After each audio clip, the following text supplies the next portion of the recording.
Welcome to Weight Loss and Wellness for Real, the podcast where people like you get the practical solutions and support you need to permanently lose the physical and mental weight so you can feel better and live the life you really want to live in the body and mind you really want to be living in. If you're looking to overcome your stress eating, overeating, binging behaviors, and move to a place of food and body freedom, as well as find more meaning and more moments of joy in life, you are in the right place. Hello, everyone. Welcome to Weight Loss and Wellness for Real. Thanks for tuning in and listening today. I have a special guest. Her name is Dr. Morgan Nolte. She is a board-certified clinical specialist in geriatric physical therapy. She's been focusing on preventative education and care related to reversing risk factors instead of just treating symptoms. She has founded an online course and coaching program that helps adults reverse insulin resistance for long-term weight loss and disease prevention. Dr. Nolte's content has reached millions of people through her podcast and YouTube channel, which now has over 100,000 subscribers. She's been a guest lecturer for local physical therapy departments, state and national physical therapy organizations, and has been a guest addressing insulin resistance on top-rated wellness podcasts. Super excited to have her here today. We are going to talk about insulin resistance, which is very frequently a silent contributor to a number of widespread chronic health conditions, including Alzheimer's, obesity, type 2 diabetes, and cardiovascular diseases.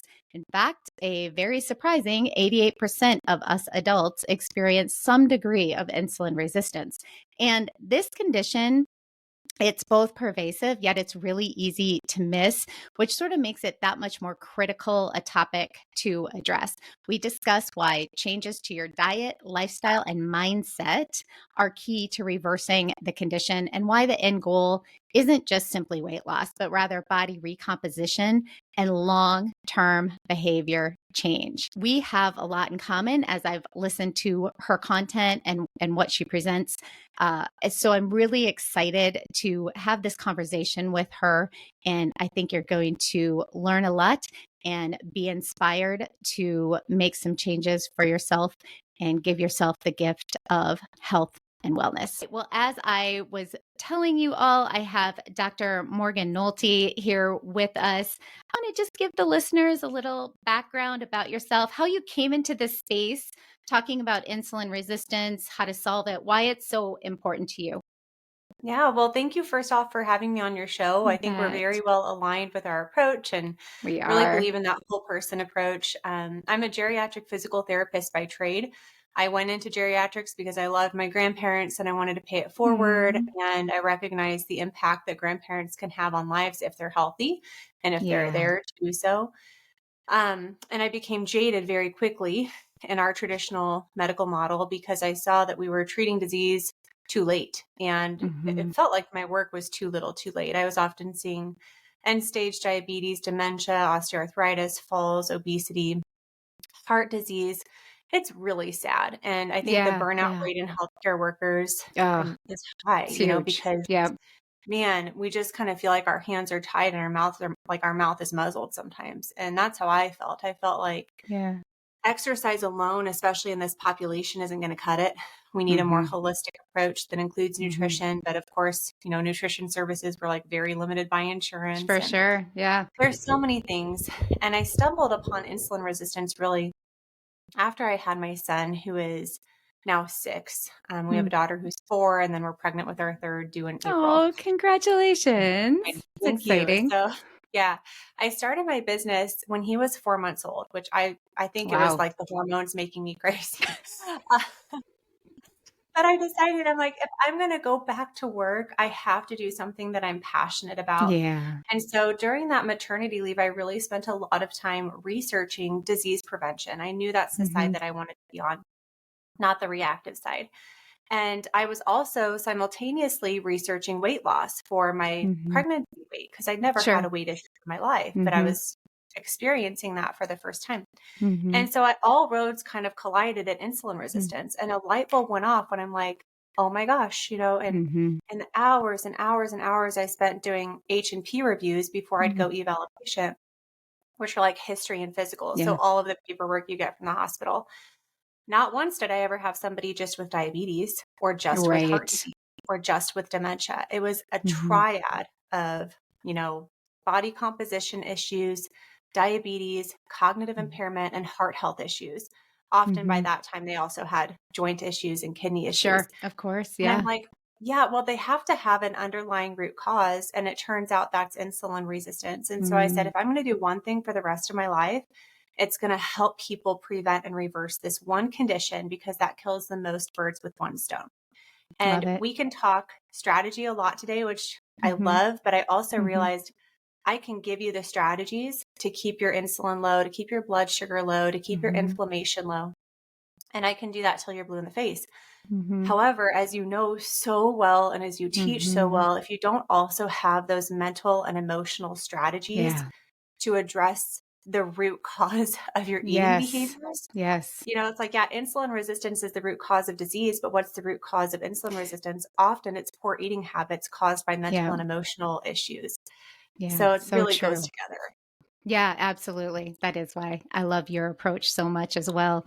It is I always think about we can there's so much what out there, like we tell people Yeah. what it is, but like we don't hear a lot about like how to get to the what. So that's kind of how I always think about it.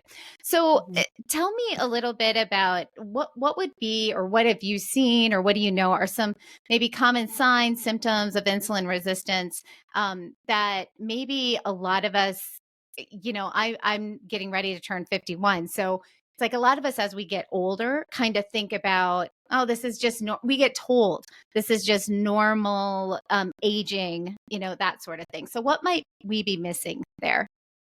Of course. Yeah. This is a fun topic to talk about. And I'll start with those traditional signs and symptoms.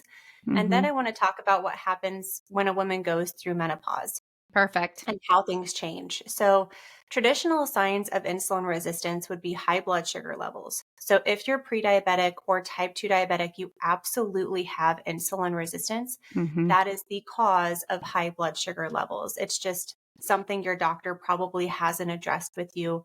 Unfortunately, most doctors completely ignore insulin resistance, Yep. which can be developing for 10 to 20 years before you're Right. going to see that diagnostic level for blood sugar levels to qualify as a pre-diabetic or type 2 diabetic. So Right. that's one thing I really advocate for is testing your fasting insulin, not just Yeah. your glucose or your hemoglobin Right. A1C, because you can catch that 10, 20 years earlier. You're going to start to see a rise in your insulin levels before the glucose and A1C. And Yeah. so I think many people have this false sense of confidence. Well, my Hmm. A1C is not that bad yet. My blood Right. sugar is Right. still in a normal range. And your blood sugar and A1C can still be in a normal range. But if you're not checking the fasting insulin, you're not really sure what's going on behind the scenes. So high Yeah. blood So sugar true. levels, high fasting insulin levels, weight loss resistance. We both work with Hmm. weight loss a Yep. lot. So that can be one. Yes. Yes, high blood pressure actually is often the first sign of Hmm. insulin resistance. And when you're tracing back a medication history with somebody, Hmm. that's often the first medication they're put on is like For one or sure. two blood pressure medications, even before they Yeah. get to the statin or the blood sugars. So Right. Right. interesting. Hmm. Obviously, fatigue. So when your blood sugars are going high and then they're going low, you're going to see energy swings throughout the day, Hmm. carb cravings. Other signs that you might see in your normal blood panel would be like high triglycerides. That's Hmm. a sign that, you're probably consuming too much sugar, excess belly fat, skin tags. So some Mm. of those that people normally attribute to aging, again, would be weight gain, fatigue, Right. joint pain. So every Yeah. single cell in your body has an insulin receptor. And one thing I was very surprised to learn about was the link between insulin resistance and our osteoarthritis, because Yeah. when your cells that are lining the joint and within the joint become insulin resistant, Hmm. it has a harder time taking in nutrients and they start to Sure. produce inflammatory compounds instead of, the things that are supposed to make your joints move smoothly, Hmm. on top of each other. So That's this, fascinating. I didn't know about that. yeah, pretty much any condition you can trace Yeah. back. resistance. And then earlier in life for women, polycystic ovarian syndrome, Mm-hmm. that is very linked to insulin resistance, and then erectile dysfunction in men. Mm-hmm. So I'm still obviously in childbearing age. Right. We know so many people with infertility issues. And I think a Yeah. big part of it is kind of this toxic, I don't know, this slew of like toxicity that we Mm-hmm. live in, whether it Oh, be chemicals or, or processed food, yeah. or lifestyle. So I'm a big advocate too of healthy, just reproductive systems for men and women. And that also comes down to healthy levels of insulin, healthy levels of inflammation, among many other things. But it's a Sure. really good start to focus on your metabolic health. That's why I don't know if you've heard of people having like Ozempic babies. Have you heard of that? No. Uh-uh. Oh, yeah. So people are Oh, on, because they get on Ozempic and then they yes, get they get on pregnant. Ozempic, they lose weight, and then they get pregnant. Wow. Oh, I didn't Yeah. think that was going to happen. Wow. I hadn't even Yeah, thought about that. Yeah. Ozempic Interesting. babies. So Yeah. those are some of the regular signs and symptoms. And then what's interesting is physiological insulin resistance. Mm-hmm. So this happens like I'm pregnant right now, Mm-hmm. almost 16 weeks. And I've been wearing a continuous glucose monitor most of Mm-hmm. this pregnancy. And it's been so interesting how immediately when I got pregnant, my blood sugar regulation Yeah. was off. Like it's just higher Right. at baseline. Your body becomes naturally insulin resistant to allow more glucose to circulate to feed the baby, essentially. Absolutely. Right. So I've had to adjust my lifestyle to really try to Mm-hmm. keep those glucose levels in a better range. That means like even a lower carbohydrate diet, more physical activity. Goodness gracious, trying as hard as I can to sleep well and manage my Mm-hmm. stress. And I'm just doing my Yep. best. And I You recognize bet. it's never going to be perfect. But another time that a woman's insulin resistance increases, even though she's not doing anything differently, is menopause. Mm-hmm. So when you go through menopause, your estrogen just tanks. Your ovaries are like, peace out, guys. I've done my job. Like, we're going to Yep. quit now. We're And over. so, yeah, we're done. And estrogen helps insulin work better. So you need less of insulin. And insulin resistance develops over time when you have high levels of insulin for a high amount of time. And that can be Mm-hmm. caused by like excessive carbohydrates, physical inactivity, refined seed oils, stress, poor sleep, but primarily a diet that's too high in carbohydrates for your personal body and activity levels and stress. And Sure. so what happens is you need more insulin. And when you have more Right. insulin, you're going to be gaining more fat because it's the fat creation and storage hormone. So Yep. many women experience, 20, 30-pound weight gain, especially around the midsection, right around the time of menopause, even though they're not eating any differently. They're not exercising any differently. It's Right. like they're just Right. pregnant again, but there's no baby inside of them. Um, Exactly. it's frustrating. So I think for women going through menopause, recognize there are a couple of things that you can do to mitigate that fat gain. The first is to manage your stress. So recognize Mm-hmm. that when your ovaries tap out, your adrenal glands, Yeah. which sit on top of your kidneys, they produce some of the estrogen. And then your fat tissue, your adipose tissue, also produces some estrogen because estrogen is not just a reproductive hormone. It's important for Mm-hmm. your brain health, your bone health, your skin, your hair, all the things. And so your fat tissue automatically becomes more valuable real estate after menopause because it's producing estrogen Sure. that your ovaries essentially used to take care of. So it's harder to lose. And it's even harder to lose if your adrenal glands are like tapped out, producing all this cortisol and adrenaline because of chronic stress or sleep Mm-hmm. deprivation. So, one of the best things you can do after menopause is really manage your stress to help your body feel like it's a safe space to release Yeah. that fat because the adrenals are like, I got this. I'm not too burnt out, producing all this cortisol. I can really pick up some more of the slack for the estrogen. So for women going through menopause, there are some key strategies that you can shift with your diet and lifestyle, like really following a lower carbohydrate, high protein, high healthy fat fiber diet to control the Mm-hmm. blood sugars. Sure. Prioritizing strength training with your physical activity routine. I'm sure, You bet. cardio was queen probably when you were younger as well. Oh yeah. And unfortunately, the metabolic effects of cardio are pretty short term when we compare them to the metabolic effects of resistance training, which last Right. longer. So there's some things that we can do, but I just wanted to address that specifically for women going through menopause, because I think we both work with a lot of those, We a do. lot Yeah. of. And yep, absolutely. Thoughts on, you talked about menopause, thoughts on perimenopause, because to my knowledge, even going through perimenopause, which can last 10 to 15 years before we even go into menopause, we do have fluctuating levels of estrogen. So I'm assuming even if you're not in menopause yet, if you're in those perimenopause years, kind of the same idea. Yeah. And I think one of the big things is how we can intermittently fast. Mm-hmm. So intermittent fasting is a hormetic stress on your body, which means Right.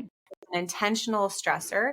And there's so many benefits really to intermittent fasting, but I like to think of Mm-hmm. stress like pancakes. And if your hormones are swinging up and down, you're Yeah, having mood swings, you're irritable, you're not sleeping well, we do not want too many pancakes on top of each other. exactly.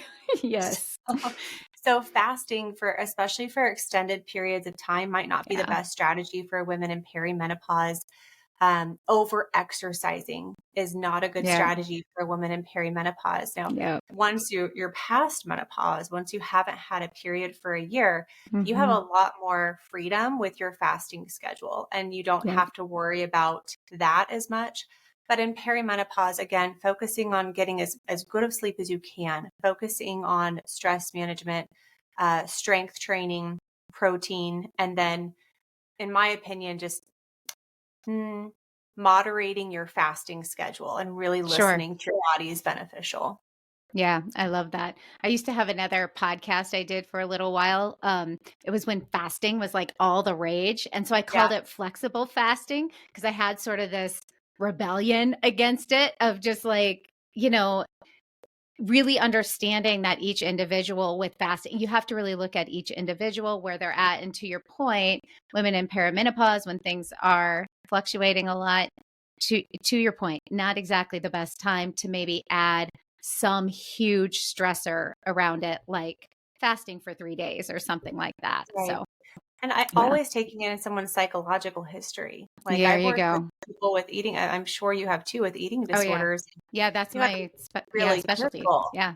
Yes, That'd be exactly. interesting to talk with you more about that. I know you're going to be coming on my Yeah. podcast to talk about Yeah, we'll do it. like emotional eating around the holidays, but we might need to do a part two for, Yeah, that'd be great that'd too. be Yeah. great. Yep. Yeah, for sure. Um, could we maybe let's move a little bit into, can you talk a little bit about that you mentioned in the beginning, like things like dementia or brain fog. And now, we hear a lot about Alzheimer's. It's being called type 3 diabetes. So how does that kind of all weave in to insulin resistance as well? Yeah. So I want you to think about your brain being like a little glucose monster, like the Cookie Monster. Like that's your brain. Your brain really runs mostly on glucose. It uses a Hmm. lot of the energy that we eat in a day, and your brain cells can become insulin resistant. So, in order for glucose to work effectively to give your brain and your body energy, insulin acts as the key to unlock the cell to let glucose into the cell. So, when you're resistant to that, it has a harder time getting in and a Sure. harder time producing energy. And so, with insulin resistance, if you're not kind of following a pretty lower carbohydrate diet, you're not producing ketones, which they are an alternative energy source for your brain. You're going to be experiencing more brain fog, more Hmm. memory issues, slower processing time, and you're going to have more fatigue. And if you're in ketosis, those ketones are a byproduct of fat metabolism. So it's either fat that you eat directly or your body fat that, your body is breaking down for energy. Ketones are a byproduct of that your body can use as an alternative energy source. So think of glucose like gas and the ketones like electricity in a car, for example. They're Mm-hmm. cleaner, there's less I like pollution that. from them. Yeah. And so ketones don't require insulin to enter the cells for energy. So even if your brain is insulin resistant, the ketones can still get in as a backup energy source. So there's been really good evidence on a ketogenic diet for people with like epilepsy, Hmm. depression, anxiety, cognitive impairment. Obviously, if somebody has cognitive impairment or Alzheimer's disease, they are not in control of their diet. Somebody else Right. has to be monitoring their diet, making the food, facilitating that nutrition. But when they do, there's good improvements. And if people want to learn even more about this, especially the physiology behind it, my favorite book on the topic is Change Your Diet, Change Your Mind by Dr. Georgia Ede. And she is a nutritional psychiatrist and works with a lot of people with like bipolar disease, schizophrenia, depression, anxiety, cognitive impairment, helping them adopt a ketogenic diet and seeing really tremendous results with their mood and cognitive ability. But the point there is that we used to think Alzheimer's disease, like there was nothing that could be done about it. And it was caused by these plaques and tangles in the brain, essentially interfering with nerve conduction. But what the research has shown is that those plaques and tangles are actually the manifestations of 3 underlying processes. And those are inflammation in the brain, oxidative stress, and insulin resistance. So if we can really tackle those 3 things through our diet and lifestyle, we have the best chance of reducing our risk for Alzheimer's disease in the first place. Yeah, I love that. So really this idea, I mean, this all insulin resistance, it really is sort of this, as I guess, as you call it, the root cause of so many of these things. I think a lot of times people think about insulin resistance simply related to diabetes, prediabetes, that sort of thing, and really becoming clear that this is affecting all those areas of our body. It has so many repercussions, so many consequences if we're not working to keep that, to manage that, to keep that under control. And also, I think just important for the listener to realize, and what you're all saying is a lot of this can be managed. Would you say reversible? Like, can we revert? Yeah. Especially in early stages. So I always say there are things that you can't reverse. So if we think about, have you heard of the rock, pebble, boulder analogy? Yeah. Is that, yeah, I think so. So Go like for if it. if life is trying to teach you a lesson, you're going to get a rock first. You're going to Right. get, high blood sugar, excess weight, high blood pressure. If you're not paying attention, you don't make the changes, then life is going to give you, or a pebble, sorry, then life is going to give you a rock, something a little bit bigger. Maybe your doctor puts you on a medication for that. And then if you're still not paying attention, you're going to get a boulder. And I like to say those boulders are those immovable, irreversible things like a heart attack, a stroke, Sure. Permanent nerve damage from neuropathy or like in your brain for cognitive impairment. So there does come a point in time, you can't like undo a heart attack. You can't undo a stroke. There is a certain degree of nerve damage that can't be reversed, but especially in early stages, you can reverse it. And then it's never too late, I like to say, to stop the progression, to really mitigate. Stop it in its tracks. Yeah, stop it in its tracks. So a great example of this, I love this example. I was doing home care PT. I was reviewing somebody's history and physical before I went into their home. And I saw that he had multiple amputations from diabetes. He was largely wheelchair dependent. He'd had, I think, one leg amputated and then several toes on the other foot. But when I was doing his medications and reconciling those, I noticed he was not on any blood sugar medications. So I'm like, well, I got to ask about that because either he's a really non-compliant patient or something's going on.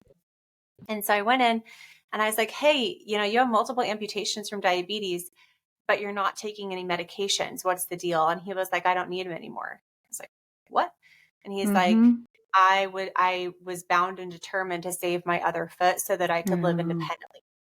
So even though his quality of mobility had been reduced to a stand pivot transfer from his wheelchair to his recliner using a walker, he changed his lifestyle. He changed his diet. He drastically reduced his carbon sugar intake and was able to essentially reverse diabetes, even though he had an amputation, which is like a boulder event, right? Like you can't sew your course.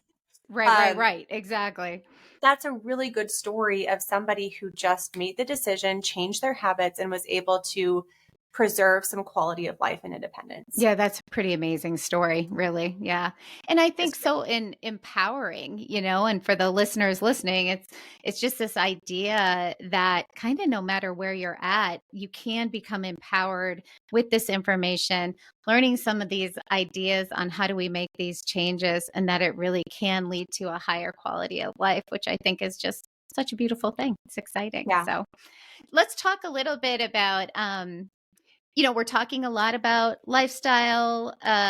You're mentioning carbs a lot, food, nutrition, that sort of thing. I mean, I'm sure I know where you stand on this, but let's maybe have a little bit of a conversation about just the U.S. dietary guidelines and maybe where you see some of that failing in regards to, I mean, I see some of the U.S. dietary guidelines as sort of creating some of these Yeah. issues. Yeah. Yeah. Okay. So can we talk about that a little bit? What are your thoughts on all of that? Well, I'm really interested to see what they come out with next year. So they come I out with them know. every 5 years. So Yeah. 2025 is going to be the next one. Currently, they're recommending like 45 to 65% of your calories come from carbohydrates, which on average is about 300 grams a day. Yeah. So Way too much. many. Yeah. Yeah. So Yeah. we Yeah. have to recognize, what do carbohydrates do? They are sugar. They will Mm-hmm. spike your blood sugar and spike your Mm-hmm. insulin levels. I have absolutely no clue how they came up with that. I And know. we It's have to fascinating. understand, like, these are not guidelines that the average American should be following, because the average Right. American is sick. And here are some mind-blowing statistics. 88% of adults have some degree of insulin resistance. Most of them have no Yeah. idea, right? Because we're not checking insulin. But even Mm-hmm. more than that, 3 out of every 4 adults age 65 and older has either prediabetes or type 2 diabetes. 75% have a blood sugar level that is diagnosable as prediabetes or type 2 diabetes.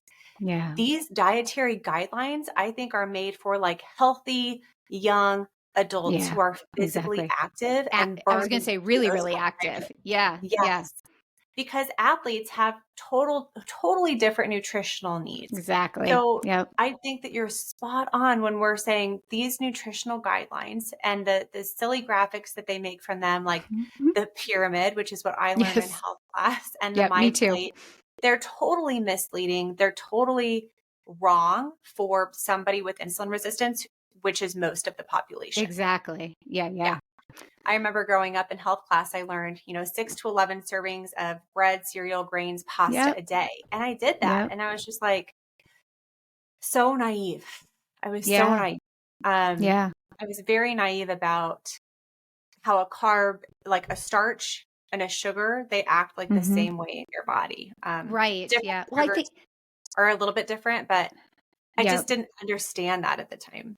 Yeah. Well, I think it's really hard because when we box everything together, as carbohydrate, it's hard to understand that even, like a piece of toast breaks down into the same molecules, relatively the same molecules as if we were to eat a candy bar, that sort of thing. And I am definitely not against carbohydrates, anything like that. I think it's this idea of educating people on, depending on your lifestyle, Yep. how much carbohydrate we can intake in order to be healthy, vital, all those things. But it's so nuanced because, to your point, an athlete can handle all those carbohydrates and needs them for the Yeah. fuel and to Boxers. maintain energy. Yeah. Yeah. But it's not the messaging that gets out there to the general public. So, yeah, it's just one. I always hope listeners, when they hear things like this, will explore a little bit more. Yep. And also the idea, I mean, thoughts on when we talk about carbohydrates, starches, do you have thoughts on, if you are going to include some carbohydrate in your diet, more complex carbohydrates, which would be things Yep. with fiber? Yeah.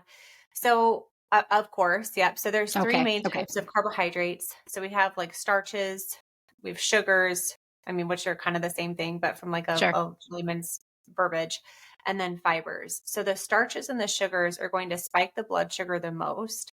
Mm-hmm. fibers are going to have kind of a slowing effect of the blood sugar Mm-hmm. response. So we want to be choosing carbohydrate sources that are higher in fiber and lower Mm-hmm. in starch and sugar. So my favorite fruits, for example, would be blackberries, Yeah. raspberries, strawberries, avocados, olives, tomatoes. Those are going to be some of the best choices. For Mm-hmm. vegetables, choose the non-starchy vegetables like the cruciferous vegetables, green beans, dark leafy greens, those kinds of things. But we really don't need whole grains in our diet. Like they're, Right. unless you're an athlete, you just Yeah. really don't need that level of carbs. Yeah. And I think one of the best ways to determine what's the appropriate amount of carbohydrates for you in your body is to wear a continuous glucose monitor when you're ready. Like some people, the Mm-hmm. data is overwhelming, but I have found it to Sure. be very interesting to see, well, how many carbohydrates can I eat while keeping my blood sugars in a quote optimal range? Right. So according to Levels Health, that is under like 110 at all times, Right. which is Mm-hmm. very tight. And Yeah. then no more than a 30 milligram per A deciliter swing. rise, like Yeah. after you eat. So I know right now that's very difficult for me I to do bet being being pregnant. pregnant. In Yeah. general, yeah, Yeah. I could Yeah. do it before, but it was a pretty low carb diet. I would want to walk after I ate. But really, if we're thinking about longevity and we're thinking about optimal performance, like that's what our body likes. You bet. We don't want those blood sugar spikes and dips. So Yeah. I get it. It's just it's difficult to make it has to be a lifestyle. And so Yeah. I like to say, like, I'd rather die at 90 and 91 and have like a chocolate chip cookie once a week. Like, You that's bet. just, Yeah. Yeah. I think we have to figure out what works for us. But so aside from the carbohydrate intake, like being practical here, the more insulin resistant you are, the fewer carbohydrates your body's going to be able to tolerate. Yep. So if you're already a type 2 diabetic, you're taking blood sugar medication, I would recommend like 50 grams of net carbs or less per day starting off Yep. to really help reverse that insulin resistance. Hi, everyone. Guess what? I have a lovely discount code just for you, my listeners. The code is 10 off. That's 10OFF. And it will get you 10% off any one of my online courses, which now include Mastering Mindful Eating, Overcome Binge Eating, Overeating, and Emotional Eating for Good. And I also have a course on When You Want to Stop the Weight Loss Medication, a comprehensive guide to weight maintenance and mastery. So if you've maybe lost some weight using a medication and you're now wanting to go off the medication but keep the weight off, this is the course for you. And any course you buy, you keep the course for a minimum of 3 years, maybe longer. It just depends on how many are purchased. All courses are self-paced, and I promise you they are practical, meaning they don't just tell you what you need to do. You actually engage in the skills and strategies needed to make actual lasting behavior change. You learn how to do the what. Okay, all courses have multiple modules with multiple lessons. All include lots of examples, tips, and tricks to make things simple and clear.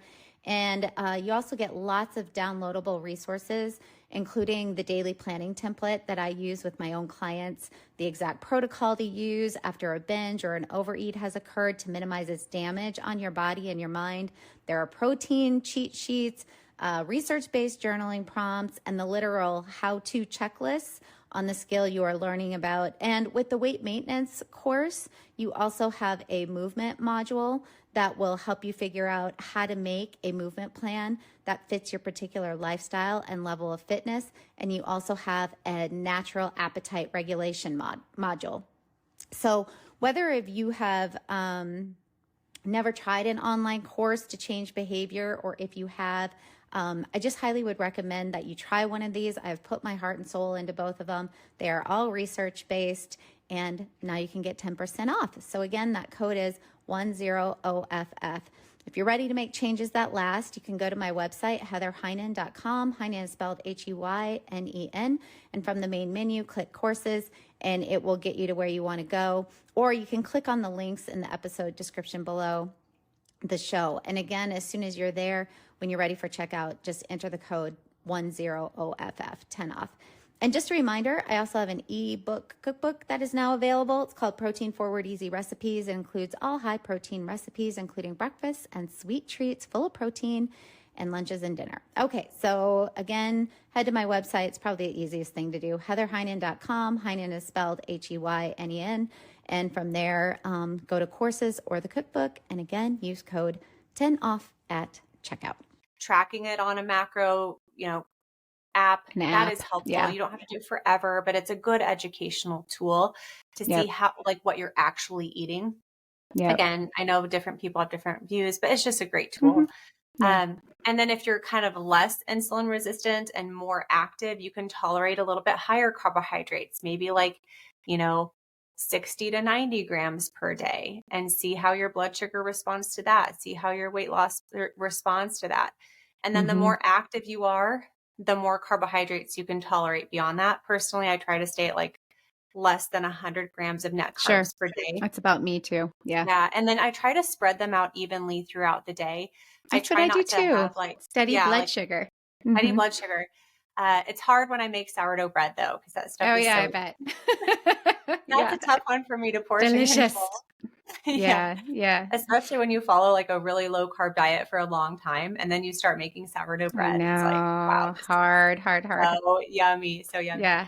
So I try to time that around my activities so that my muscles are acting like that sponge to soak up the glucose. So there's some pretty practical carb recommendations. However, I see a lot of people just going to cut the carbs, and they're like, this is terrible. This is not sustainable. So what I would suggest, even before you try to do that, focus on your water intake first and your sleep first, and get at least half your body weight in ounces of water per day. I don't even know. I probably get 200 ounces of water per day on average. That's a lot. Reminding you to drink some. Yeah. Speaking of, I'm thirsty. But when you're dehydrated, your blood is more concentrated. And so your blood sugar levels will read higher. It's also a great way to kind of improve your satiety or your fullness with your meals. So being hydrated will help you reduce your carb intake, but so will eating adequate amounts of protein. And from the research, what I have deciphered is 1 gram of protein per pound of ideal body weight a day is a good amount. Believe it. Yep. Yeah. It's 140 grams for me, spread evenly throughout the day. And I think that's 2 of the best things that you can do as you reduce your carbohydrate intake. Because if you're just used to eating a ton of carbs, you're like, well, I'm hungry now. But if you eat protein and drink your water, you're not going to be as hungry and you're going to be more satiated. Yeah. And then filling in with those healthy fats. I think healthy fats are great as long as they're kind of within your caloric needs for your weight goals. Yep. And I love that you added that at the end, because there is still this thing of, if the goal is some weight loss, it is definitely not about calories in, calories out only, but calories, it's the way that we're measuring them. That measurement is a way to have a tool to make sure that we're not overeating either for our needs, if that's our goal. Yeah. So the fats, they have that higher calorie content per gram, but they can be very, very good for us and help us be satiated and all those things too. And a minimal blood sugar and insulin response. So exactly. They're great for you. But I, for one, have tried to ignore calories. I have tried to I can eat whatever I want as long as it's low insulin. And it's I had a very difficult time losing the last 5 pounds with that mentality, especially with the last, 10 pounds. It takes tightening up, I think, the energy intake. As much as I hate to admit it, it is still part of it. Yeah, it is part of it. Definitely. Well, I want to respect your time here, but I did want to touch on one more big topic that both of us, I believe, are pretty passionate about. We talked about it at the beginning, but this is where the mental emotional component comes into play. And how do you sort of see improving mental health? How does that contribute to maybe managing or reversing insulin resistance? Yeah, we got to go down to what makes us eat the foods that we eat? What beliefs have formed in us to drive our eating behavior? And what do we believe about ourselves? So I think that first off, we have to believe it's possible for us. You have to believe that change is possible for you. You have to believe that you're not doomed to get diabetes, even if it runs in your family. You have to believe that you are an empowered individual and are responsible and in control of your choices. So some of it just comes down to self-efficacy, self-confidence, self-esteem. I think sometimes it can be a self-worth issue, but not always. I think sometimes it's just a self-esteem and self-confidence issue. And recognizing that even if you've tried different things in the past and you don't feel like you've been successful, you haven't failed. So having that mindset of like, there is winning and there is learning. There is no losing and there is no I love failing. that. Love So that.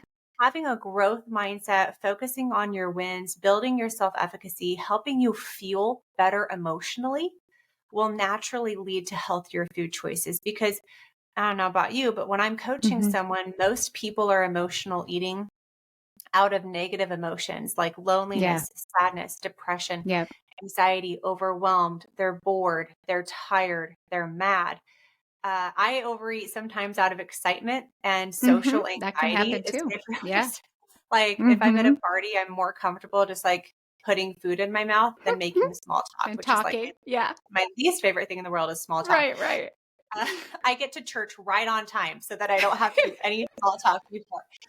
And no offense to any of the people at church.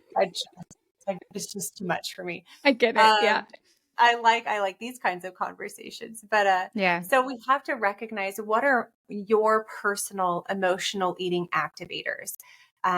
Some from my own life, I think many women can understand that I deserve it eating and I need a You break. bet.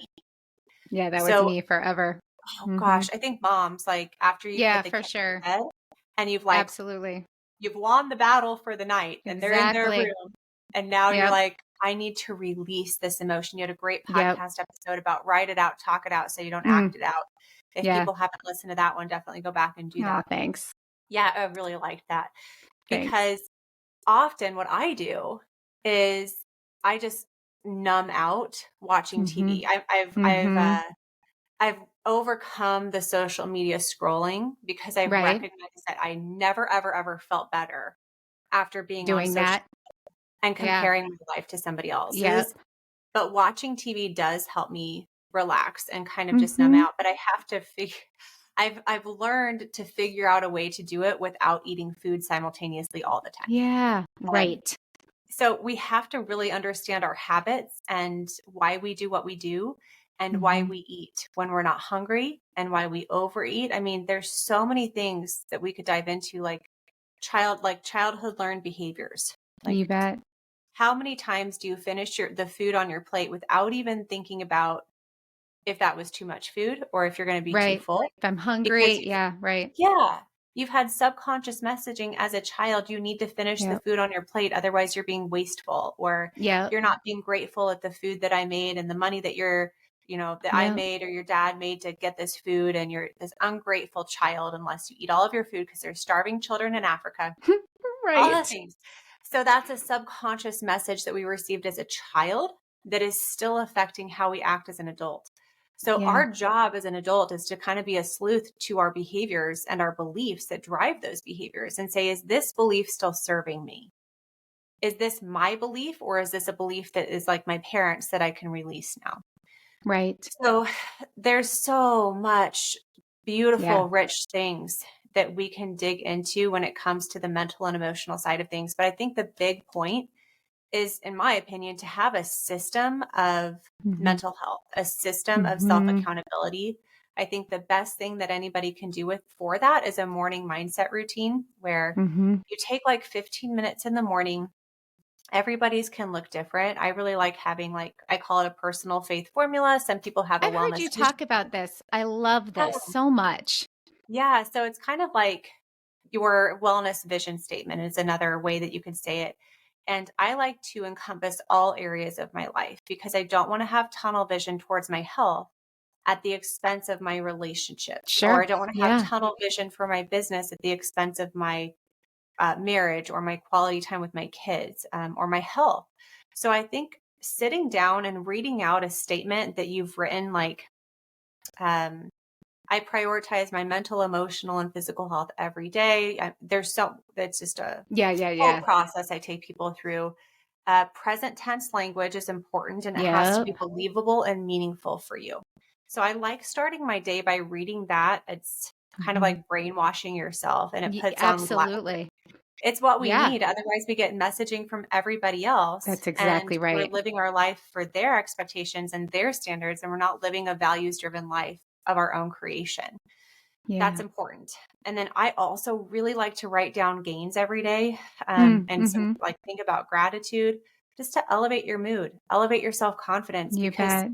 if you can that's like starting your day on offense when you do your Mhm. mindset routine in the morning. You're Exactly. Yes. so whatever your kids need something, your husband needs something, work needs something, you're just going to be in a more present, patient, optimistic state of mind to be able to Yeah. handle whatever else comes your way, so that you're not taking out those emotions in the kitchen or on the couch at the end of the day.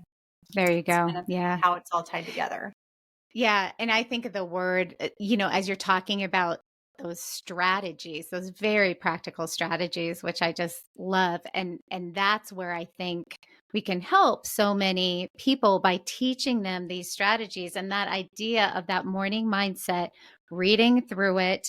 It's almost like this pre-programming, and it creates this, this heightened resilience to our Mhm. day. So to your point, when we're getting pulled in all the directions, yes, we have more patience. We're not as agitated quickly because we've sort of set this foundation for the day that has boosted our resilience in all those ways. And I think too, sometimes, well, maybe not, but I sometimes think people, they hear these things and they're like, that's not a big deal. I just really need to work on cutting my carbs or whatever. That's what is important, And it's like, oh, when I can get them to do practices kind of like the ones you're talking about, that's usually where we see more change. And if we're talking a weight loss goal, more sustainable over time. So those practical strategies that you're offering people and teaching people, I really do believe they are the keys to moving people quicker into those goals, into health, in vitality, and all those things. And Yeah. I like to think of that domino effect too. Like whenever Mm. I'm coaching somebody, if they're like, "Oh, I got off track," I'm like, "Are you doing Hmm. your daily mindset routine?" "No, I Yeah. stopped doing that." Okay, well, the timing usually always works out to when they stopped doing the daily mindset routine, they got off track. And Yep. so that is like the first domino to fall in the day. And You even if bet. you're not perfect, like man alive, is that morning mindset routine great? And then when people get a little bit more advanced in evening mindset routine, to come back, check in on those wins, Yep. practice gratitude again, set your action items for the next day, think about obstacles for the next day. Like these are not hard things to do, but I'm going to mess the quote up, but Jim Rohn said, that everything, the actions or the things that lead to success are Hmm. all easy to do, but they're also just as easy not to do. There And you that's go. Yeah. important. Like you got to Right. focus on the right things, and focusing on a daily mindset routine is one of the best things that you can do to improve all aspects of your health. Yeah. Totally agree. Well, I think that's a great place to end. I really, really appreciate your time and your expertise and all this. I think you're doing amazing things. Can Thank you tell our audience where can they follow you? Where can they learn more about you and your work? And you also offer a particular coaching program. So can you tell Yeah. us a little bit about that? Of course. Yep. I have a podcast as well. It's called Reshape Your Health with Dr. Morgan Nolte. It's a combination of expert interviews and then mindset tip episodes. YouTube channel has a ton of blood sugar tip episodes. Our It's a Zivli great diabetes. channel. Thank you. It's been it's Hmm. been a labor of love. It's Our awesome. Zivli diabetes prevention and reversal program opens a couple times per year for enrollment. Our next enrollment period is in January of 2025. So we're Mhm. really looking forward to that. People can learn more about that on our website at zivli.com. So zivli.com. Weird name. It means to live a low insulin and inflammation lifestyle. It's a long story on I how we chose. love it. Yeah. Yeah. I love it. That's where they can learn about that. Okay, sounds great. I'll put everything in show notes so all your links will be there and people can find you easily. So, again, just thank you so much for being here. It was my pleasure. Thank you so much for having me.